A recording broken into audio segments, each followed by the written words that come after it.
بسم اللہ الرحمن الرحیم۔ السلام علیکم پیارے دوستوں۔ ایک بار امیر المومنین حضرت علی رضی اللہ تعالیٰ عنہ ایک سفر پر جا رہے تھے۔ راستے میں ایک جگہ تھوڑا آرام کرنے کے لیے اور کچھ ضرورتیں پوری کرنے کے لیے ٹھہرے۔ اس سفر میں آپ رضی اللہ تعالیٰ عنہ کے ساتھ صرف دو لوگ تھے، ایک آپ کے عالی مقام صاحبزادے یعنی بیٹے حضرت حسن رضی اللہ تعالیٰ عنہ، اور آپ کا ایک خادم یعنی غلام۔ اپنے جسم کو کسی غیر متوقع حملے سے بچانے کے لیے یعنی کسی ان ایکسپیکٹڈ حملے سے بچانے کے لیے اس وقت لوگوں کو سفر میں نکلنے سے پہلے بھی لوہے کا لباس یعنی زرہ پہننا پڑتا تھا۔ حضرت علی رضی اللہ تعالیٰ عنہ جب آرام کرنے کے لیے لیٹے تو اس زرہ کو اتار کر رکھ دیا اور ادھر دونوں نوجوان ٹہلنے لگے۔ جب ان دونوں کی نظر پڑی تو ذرا دیر سے پڑی کہ ایک شخص آیا اور اس نے حضرت علی رضی اللہ تعالیٰ عنہ کے اس قیمتی لباس کو اٹھایا اور اسے لے کر وہ تیزی کے ساتھ بھاگا اور ایک تیز رفتار گھوڑے پر سوار ہو گیا جو اس نے قریب ہی کھڑا کیے ہوئے تھا۔ ان دونوں نے چاہا کہ اسے پکڑ لیں مگر نہیں پکڑ سکے۔ ہاں، لیکن اس سے پہچان ضرور ہو گئی کہ یہ شخص ایک جانا پہچانا انسان تھا یا خود یوں کا ایک عالم تھا، اور جب اس نے ایسی حرکت کی تو یہ دونوں حیران رہ گئے۔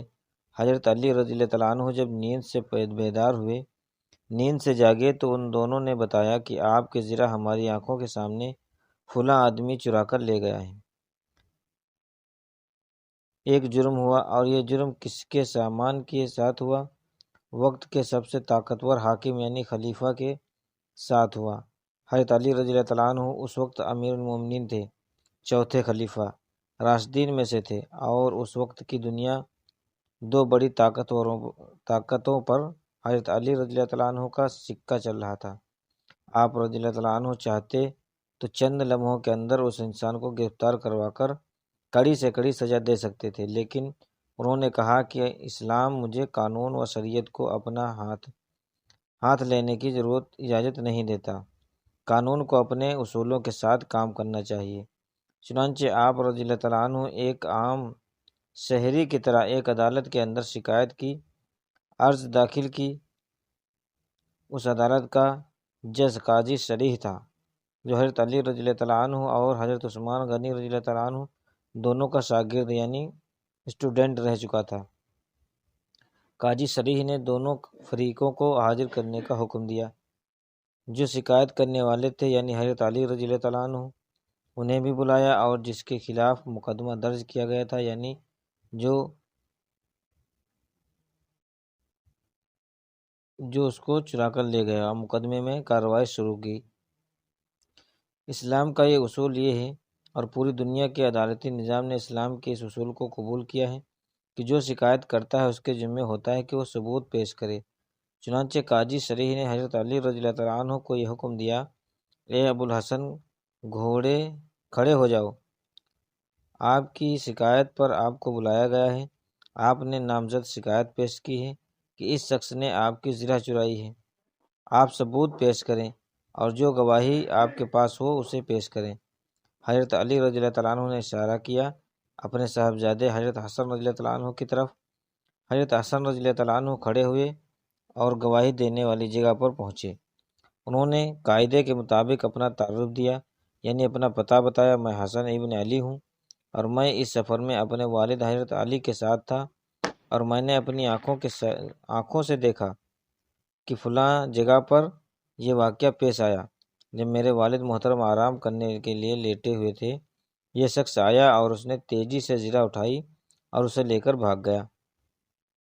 میں نے اور میرے ساتھ ایک آدمی اور تھا، ہم نے اس کے پکڑنے کی کوشش بھی کی مگر ہم کامیاب نہیں ہوئے، مگر ہم نے اسے پہچان لیا۔ میں گواہی دیتا ہوں کہ اسی شخص نے میرے والد کی زرہ چرائی ہے۔ قاضی شریح نے گواہی سن لی، لیکن اس کے بعد کہا، اسلامی قانون کے مطابق بیٹے کی گواہی کو باپ کے حق میں ناقابل قبول ہے، یعنی بیٹے کی گواہی کو نہیں مانا جائے گا، لہٰذا یہ حسن رضی اللہ تعالیٰ عنہ تمہاری گواہی نامنظور کی جاتی ہے۔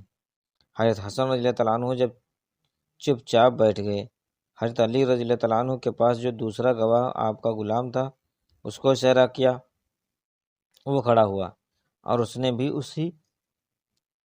اسی جگہ جا کر اسی طریقے کے مطابق اپنا تعارف کرایا۔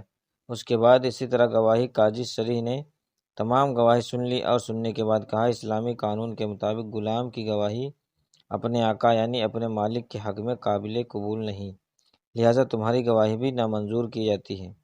اور یہ ابو الحسن، اگر آپ کے پاس اور کوئی گواہی ہو تو لے آئیے۔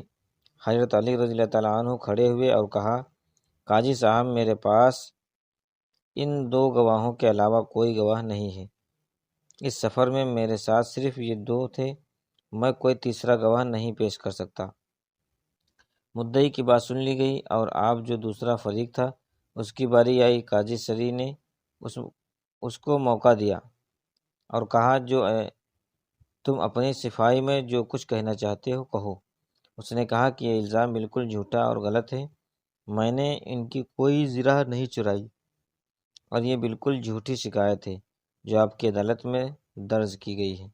یہ سنتے ہی حضرت علی نے کہا کہ کیا تم قانون کے مطابق حلف لے کر قسم کھا سکتے ہو؟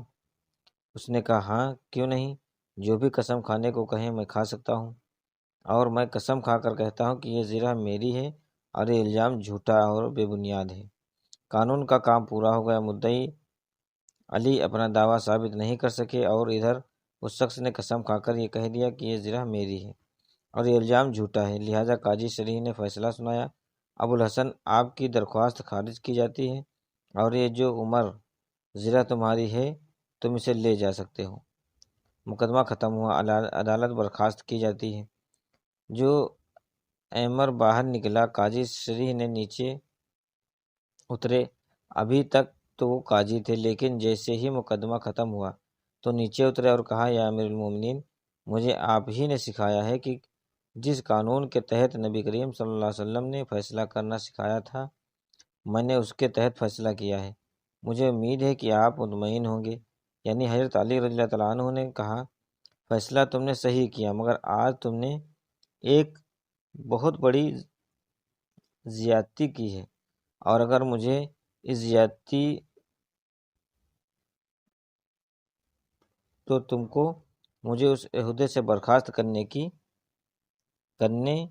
میں یعنی نکالنے میں دیر نہیں لگتی۔ قاضی شرح نے کہا، یا امیر المومنین، فوراً بتائیے کہ مجھ سے کیا غلطی ہوئی ہے۔ اور حضرت علی نے فرمایا، جب عدالت میں تم نے مجھ کو گواہی دینے کے لیے پکارا تھا، اس وقت تم نے میرا نام لینے کے بجائے تم نے میری کنیت کے ساتھ مجھے پکارا۔ تم نے کہا تھا کہ یا ابو الحسن، اے ابو الحسن، کھڑے ہو جاؤ۔ جانتے ہو کہ ہم عرب کے لوگ ہیں، جب کسی کو عزت و احترام کے ساتھ بلانا چاہتے ہیں تو نام کے بجائے کنیت کے ساتھ بلاتے ہیں۔ تم نے مجھے تو کنیت کے ساتھ بلایا، جبکہ جو ایمر کو نام کے ساتھ بلایا اس کا مطلب ہے کہ تم نے ہم دونوں کے بیچ فرق کیا۔ یہ ناانصافی تھی۔ اگر آئندہ تم نے کبھی کسی کے ساتھ ناانصافی کی تو سمجھا جائے گا کہ تم اس عہدے کے بیٹھنے کے لائق نہیں ہو۔ قاضی شرح نے کہا، یا امیر المومنین، میرا دل ہی جانتا تھا کہ جب آپ کھڑے تھے اور میں بیٹھا تھا تو مجھ پر کیا گزر رہی تھی۔ میں آپ کے قدموں کی خاک کے برابر نہیں ہوں، لیکن جب تک عدالت چلتی رہی میں اپنا فرض ادا کرتا رہا، لیکن اس وقت میں اپنی زبان پر قابو نہیں کر سکا۔ میرے روئے میں جو آپ کی محبت ہے، میں کیسے اس کو قابو میں رکھتا۔ پھر بھی وعدہ کرتا ہوں آئندہ خیال رکھوں گا۔ ان تمام گفتگو میں تھوڑی دیر لگ گئی۔ اس کے بعد حضرت علی رضی اللہ تعالیٰ عنہ باہر تشریف لائے۔ باہر نکلے تو دیکھا کہ عدالت کے باہر جو چور کھڑا ہوا تھا۔ حضرت علی رضی اللہ تعالیٰ عنہ نے فرمایا، کیوں، اب کیا بات ہے؟ عدالت کا فیصلہ ہو گیا، یہ زرہ تمہاری ہو گئی، جاؤ بلا خوف و خطرہ، نکل جاؤ، تمہیں اب کوئی بھی تنگ نہیں کرے گا۔ میں نے عدالت کا یہ فیصلہ قبول کر لیا اور یہ زرہ اب تمہاری ہے۔ جو امیر نے کہا، یا علی، ذرا میری بات تو سنیں، بے شک یہ زرہ میری نہیں، آپ کی ہے، اور صرف زرہ کی بات نہیں ہے، یہ جو عمر بھی آپ کا ہے۔ کیا کہہ رہے ہو؟ جو عمر، کیا تمہیں کسی نے ڈرایا ہے؟ یا علی، میں نہیں ہوں، یا علی میں نہیں ہوں، جیسا کہ آپ بخوبی جانتے ہیں کہ میں اپنی قوم کا مذہبی رہنما اور عالم ہوں۔ ہماری حبیب کی کتابوں میں لکھا ہوا ہے کہ آخری نبی صلی اللہ علیہ وسلم کے ذریعے جو انصاف دنیا میں قائم ہوگا، اس کی ایک مثال ایسی ہوگی کہ اس کا جو چوتھا خلیفہ ہوگا، اس کے دشمن قوم کا ایک شخص ایک جرم کرے گا اور وہ جرم اس کے بیٹوں یا قریبی لوگوں کے آنکھوں کے سامنے کرے گا، لیکن عدالت میں گواہی قبول نہیں ہوگی اور انصاف کے قاعدے کے مطابق اس کی شکایت قابل قبول نہیں مانی جائے گی، لہذا عدالت اس کے دشمن قوم کے اس آدمی کے حق میں فیصلہ کر دے گی، یعنی عدالت چوتھے خلیفہ کے خلاف فیصلہ کر دے گی، لیکن وہ خلیفہ اس فیصلے پر بلا چوں چرا تسلیم کر لے گا، سر جھکا دے گا، کوئی ناانصافی نہیں کرے گا۔ یا علی میں نے یہ سب کچھ جان بوجھ کر کیا تھا، میں دیکھنا چاہتا تھا کہ کیا وہ نشانی آپ کے اندر موجود ہے یا نہیں، اور اب میں نے پا لیا کہ وہ علامت آپ کے اندر موجود ہے، اور ساتھ ہی جو امیر کلمہ پڑھ کر مشرف با اسلام ہو گیا۔ اس ابن جرح بیان کرتے ہیں۔ دوستوں یہ ویڈیو کیسی لگی آپ کمنٹ باکس میں ضرور بتائیے گا، اور اب ملتے ہیں اگلی ویڈیو میں، تب تک کے لیے اللہ